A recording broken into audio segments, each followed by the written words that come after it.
Iran's supreme leader claims victory while the US doubles down on claims it destroyed Iran's nuclear sites. Hello, I'm Anand Naidu and this is The Heat.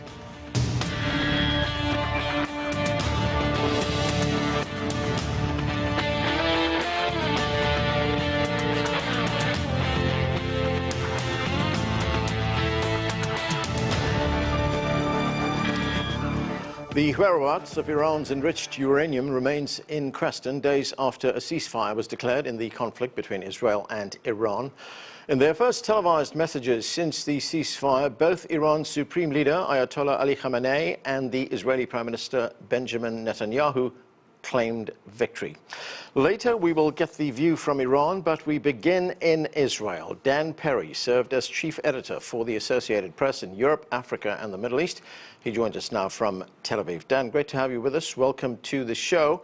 As I said, the ceasefire is now in place. Both sides are claiming victory. But if we look at it from the Israeli side, Prime Minister Benjamin Netanyahu said the goal of the attacks were to destroy Iran's nuclear program, and he also talked of overthrowing the Iranian government and replacing it with another so-called regime change. On balance, what was achieved and what are the wider implications for Israel? They may not have destroyed the nuclear program, but I think there's no denying that it was set back significantly, whether by months or years, I do not know. The obsession with the semantics of obliteration or not, I think, is beside the point. Iran is no longer a threshold nuclear state. Moreover, Israel has displayed its ability to control the airspace over a huge country and more or less operate at will. It took out a whole number of symbols of the regime, and it assassinated the heads of the military and of the Revolutionary Guard. It destroyed missile sites on the ground, I think about half the launchers, and showed its ability to intercept about 90% of the incoming missiles and drones, together, of course, with its allies, U.S. and some Arab allies in the region. So this, I think, was a success for Israel. For Iran to paint it as a victory simply because the regime was not overthrown is rather hollow and almost farcical. Right, you have said that the Israeli attacks were successful, but you also say that Israel risks undoing its gains. It could risk a major tragedy. What did you mean by that? No, what I meant was that Israel should, at all times, know when to fold them, essentially. The Gaza war has gone on for way too long with goals that are ill-defined, and is very unpopular in Israel. And I was urging in the article that you cite that not happen with Iran. Israel's combat doctrine from its founding was always short wars with precise, attainable goals as much as possible far away from its own borders. And it very much forgot that in Gaza, and I was advising that it not forget it with Iran. I think the achievable goals for Israel vis-a-vis the nuclear program and to a degree the missile program were indeed achieved. And the war should have ended when it did. There were a number of firsts that we saw here. This was the first time that the U.S. joined Israel in an attack on another country. That's never happened. Israel in the past had U.S. assistance in defending, perhaps. They received arms, but this is like astoundingly meaningful.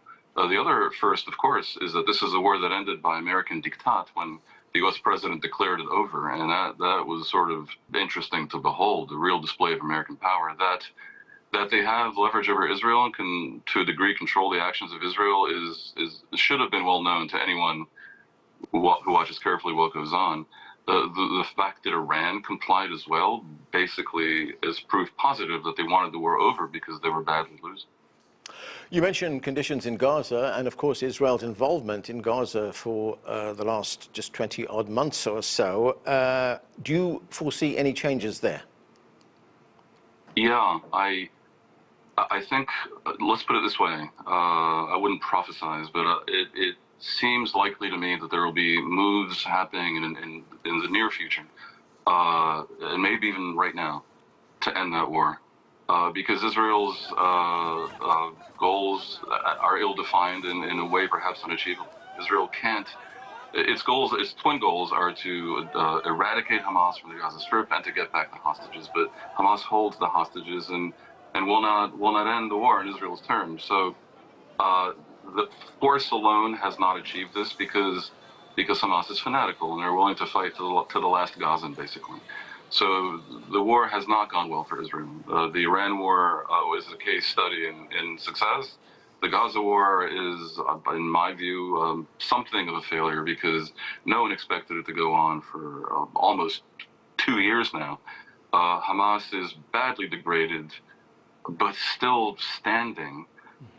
Israel's international standing has been battered by the degree of destruction and death in Gaza. Tens of thousands of people, of whom maybe half are civilians. It's a terrible tragedy. It's a huge embarrassment for Israel, and it needs to end. How it ends is an open question, and I think few people in Israel want it to end with Hamas in power in Gaza. And I believe that applies to the Palestinians as well. Hamas is responsible for a monumental cataclysm that has happened to them. But Israel has to get out of its own way. The only real way this is going to end is for the Palestinian Authority in one form or another to be restored to power in Gaza, from which it was kicked out by Hamas in 2007, but in a reformed way, in a different way. The PA is to a degree sclerotic and dysfunctional, corrupt, and unpopular. So, but it's the only brand. The PA brand has to be restored to Gaza with the assistance of probably of a consortium of Arab countries. And that's been on the table for some time. Getting back to the conflict with Iran, how would you assess the damage to Israel? I mean, we have seen some video footage which has been circulating in international media as well as on social media, but there is censorship, sweeping censorship imposed by the Israeli authorities. What can you tell us about the damage? The censorship largely has to do with the locations of the missile landings in real time because they don't want to give away the success or failure of the targeting. There isn't really censorship of the big picture, which is that 28 Israelis were killed, and that's obviously very bad and tragic for the families and for the country. But in terms of infrastructure damage, minor, honestly. I mean, I don't think it's significant. And again, evidence of that is that they feel they were hugely successful in the war. Of course, you can put together a reel of 10 sites showing 10 buildings that look like they were destroyed, essentially that look like what Israel did to Gaza. But that's not what the country looks like. It looks largely untouched, and I think by any objective measure, the success they had in intercepting ballistic missiles is without precedent in history. Yeah. And indeed, Israel faced the largest ever ballistic missile attack in military history. Right. In terms of the conventional war, Israel has often projected an aura of invincibility. Has that aura, to some extent, been shattered now? My reading is that the success in Iran has restored a little bit of the damage that was done largely by October 7th, because the fact that Hamas was able to invade with thousands of terrorists, basically, on October 7th, and have their run of the area of southern Israel around Gaza for like 12 hours or more, and that this could have happened, and that the response was so slow, and that 1,200 people were massacred. This is a failure of intelligence and of execution, and also strategy, because it really revealed the bankruptness of Netanyahu's strategy of basically leaving Hamas in power in Gaza and finding some benefit to having Hamas be in power in Gaza, simply because it divided the Palestinians and had the effect of undermining the West Bank-based Palestinian Authority. That strategy of Netanyahu's backfired in an enormous way, and the fact that Hamas was able to do so much damage to Israel on October 7th was a monumental disgrace. I think the success in Iran does a lot to restore Israel's deterrence, and I would add also Israel's success, multidimensional success, in thrashing Hezbollah in Lebanon last fall, which was also a monumental favor to the Lebanese. Insofar as Israel's goals in Iran are concerned, we've just heard from the head of the IAEA. he was speaking on French radio, and he speculated, that is Rafael Grossi, he speculated that the Iranian centrifuges are now not operational any longer. And, you know, as you pointed out earlier, there's a whole load of semantics which have been going around about whether this program was obliterated or whether it was damaged to some extent, etc. But, I mean, it's a big jump between not operational and obliterated, isn't it? Well, even if obliterated, it can be rebuilt. The concern was that Iran had become a threshold nuclear state that could, at its pleasure, within days or at most a week or two, build a nuclear bomb. And that it has both the centrifuges for this and the fissile material, and of course it had a heavy water plant and all the rest of the bits and pieces, and missiles perhaps that can deliver the payload. So I think if they set it back by many months, that probably was the only achievable outcome of the war. The rest has to do with whether or not they hid enriched uranium in other sites. I strongly suspect they did, which is why Trump was wrong when he suggested a couple of days ago that they may not need a deal. Of course they need a deal. And that deal has to address much more than just a nuclear issue. If America uses its leverage in a way that I think it should, Iran should be compelled in this moment of weakness, basically, in which their defenses have been shown to be so inept, to accept more than just a disavowal of nuclear enrichment at weaponized level, but also an end to their ballistic missile program, and critically, no more funding and training and arming and guiding of proxy militias all over the region, from Lebanon to Yemen to Iraq to Syria, that have, and to the Palestinian areas, that have undermined the sovereignty of a stunning swath of Arab countries, not only threatening Israel, but really damaging those Arab countries. Why Iran was ever allowed to do this boggles the mind, and I very much hope, I must say, that America will know how to use its leverage to bring an end to it. By the way, the carrot that Iran might receive is 3% civilian enrichment. Trump had been saying some weeks ago during the negotiations that they can't enrich anything. Well, that's a little nonsensical, because Iran is a signatory to the a non-proliferation treaty under which it has the right to enrich at 3%. That right can be recognized. Just on that point, the Israeli attacks came a day after the IAEA reported that Iran was in breach of some of its non-proliferation obligations. Then we had Iran's parliament, which voted to cease cooperation with the IAEA. There were even threats that it would pull out of the nuclear non-proliferation treaty. Here's a little of what the Speaker of Iran's parliament had to say. Let's listen. Despite the recent attacks on Iran's nuclear facilities, the International Atomic Energy Agency has not condemned them, not even superficially. It has undermined its international credibility, and for this reason, the Atomic Energy Organization of Iran is suspending its cooperation with the agency until the security of its nuclear facilities is guaranteed and Iran's peaceful nuclear program will proceed at a faster pace. So, Dan, what are the implications if Iran does indeed stop cooperating with the IAEA as well as withdraw from the NPT? I suspect if they really go ahead and do this, then the implications are that the war will at one point or another resume. And this time it'll have the declared goal of regime change. The Speaker of the Parliament doesn't run Iran. Iran is governed by by Ayatollah Khamenei and the Council of Experts that appoints him.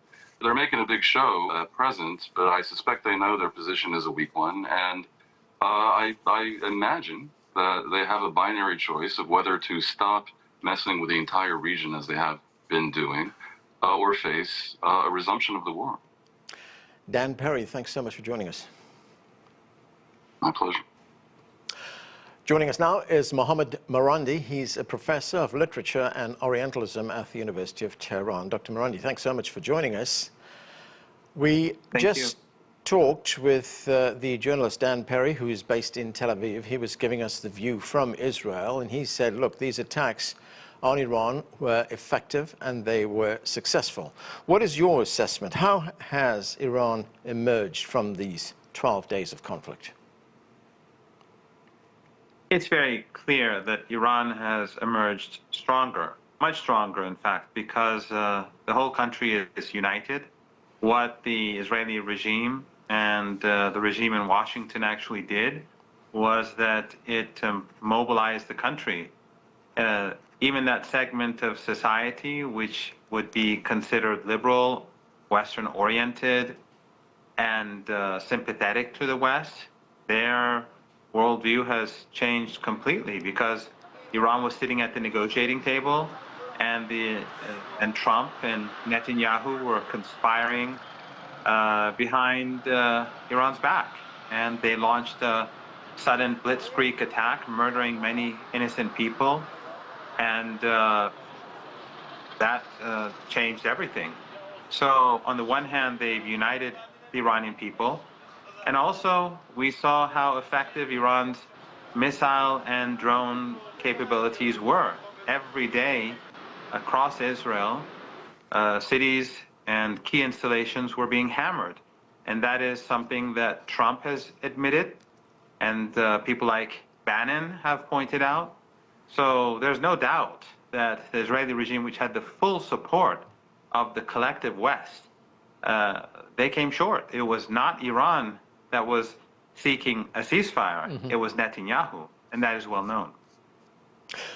There has been a great deal of speculation on the damage that was done to Iran's nuclear program. I mean, right at the beginning, we heard President Trump, as well as the Secretary of Defense, Pete Hegseth, say that the program was obliterated. Significantly, the Secretary of Defense, Pete Hegseth, did hold a news conference later, and he did not use that word, obliterated. But we now also have the head of the International Atomic Energy Agency, Rafael Grossi, speculating that Iran's centrifuges are no longer operational. His words. What is the status of the program?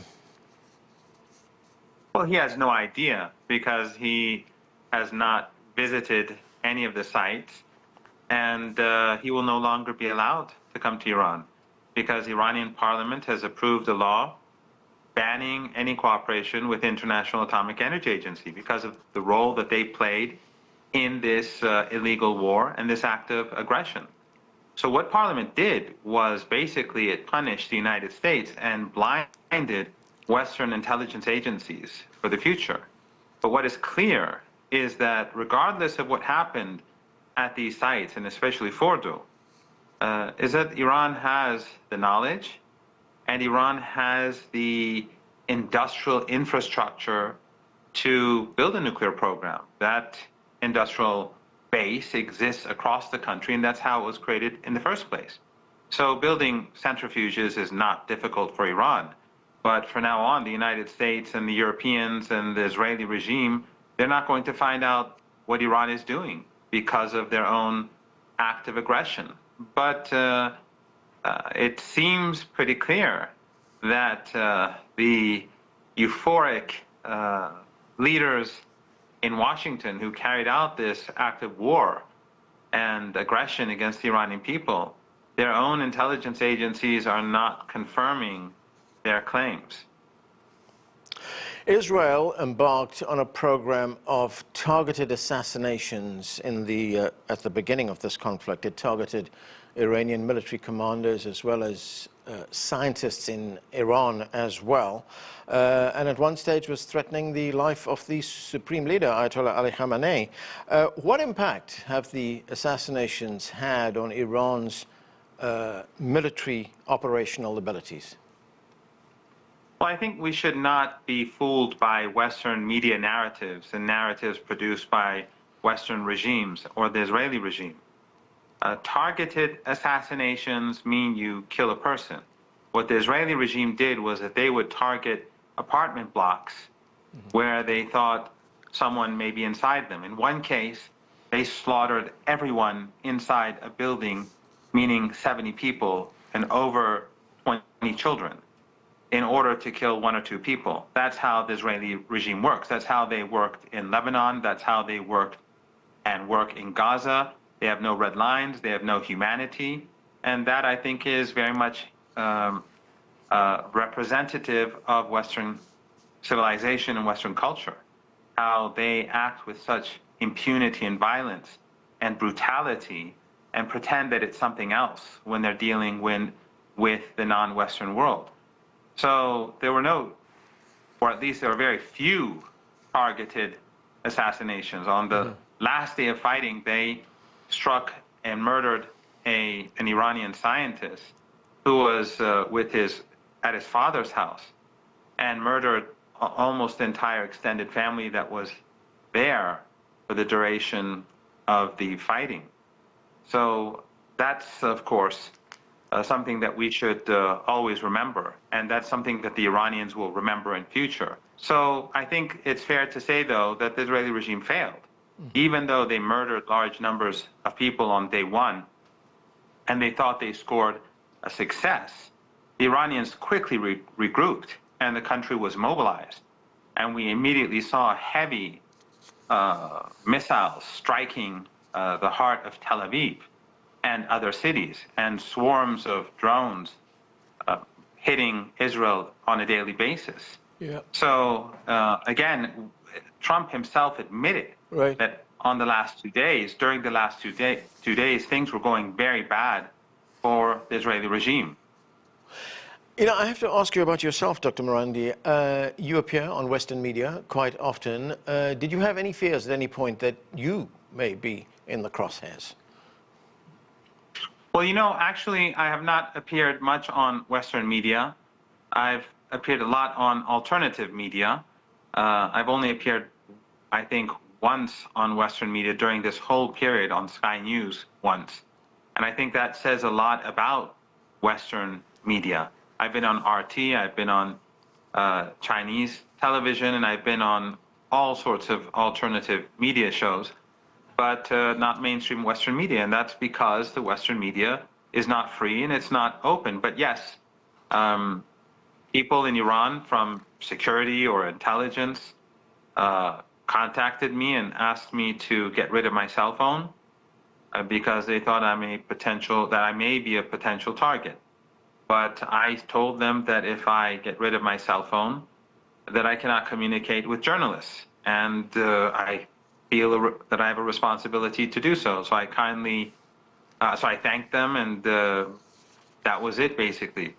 But I have a responsibility, just like other people have a responsibility to defend the country and defend the victims and to defend those who've been facing aggression, and that's been what I've been doing for the last couple of weeks. President Trump claims that the United States and Iran will hold talks next week. Let's listen to some of that. Look, we're going to talk to them next week with Iran. We may sign an agreement. I don't know. To me, I don't think it's that necessary. The way I look at it, they fought, the war's done, and you know, I could get a statement that they're not going to go nuclear. We're probably going to ask for that, but they're not going to be doing it. But they're not going to be doing it anyway. They've had it. They've had it. Now, maybe someday in the future we'll want that. There's been no statement from the Iranian authorities on a meeting, nor has there been any kind of statement on an agreement being signed. I mean, is there a meeting in the works? Is Iran prepared to sign some kind of agreement? Without a doubt, Iran is not going to sign any agreement where it stops enriching uranium or it gives up any part of its sovereignty. That's simply out of the question. And Trump has failed. What he has done is that he has mobilized the world against himself and against the West. The global South is on Iran's side. We've seen China, Russia, and BRICS countries, regional countries, all condemn the United States, and countries are deeply concerned about the lawless behavior of Trump and Washington, more lawless than usual. This was an act of war. This was a murderous act of aggression, both by the Israeli regime and the regime in Washington. So this war hurt the United States much more than it hurt Iran. And as I said earlier, Iran is no longer going to give access to the International Atomic Energy Agency. And that is going to be a major blow to the West and to the Israeli regime. All those places, those 3 sites that the Americans and the Israeli regime bombed, those sites were under International Atomic Energy Agency inspections. They were regularly inspected by their people. They knew everything about these places. There was nothing there that had to do with the military program. It was all civilian. But from now on, they're not going to have any access because Iran wants to protect its scientists, its citizens, and its assets. As you say, you know, these sites were under inspection. They were being monitored by the International Atomic Energy Agency. But we have the Israeli Prime Minister Benjamin Netanyahu, who said Israel removed two, these are his words, two existential threats: the threat of destruction via nuclear weapons and the threat of destruction via 20,000 ballistic missiles that Iran wanted to build. Iran never had nuclear weapons. Iran never moved to produce nuclear weapons. We saw Tulsi Gabbard admit that 3 months ago. These are just excuses that are used by the West to antagonize Iran, whether it's the nuclear program or terrorism or human rights or whatever. They will use any excuse to antagonize Iran simply because Iran is independent of the West and decisions are made in Tehran, and because the Iranians support the Palestinian people, something that no one else will do except for Yemen. That is the real reason why Iran is antagonized. And the United States and the Israeli regime will not be able to force Iran to give up its peaceful nuclear program. And with regards to the missiles, not a single underground base of missiles or drones have been touched by the Americans or the Israeli regime. And we were the ones who were firing missiles till the very last. Before the halt of hostilities, we saw that the last 2 or 3 hours, it was Iran that was hammering Israeli cities.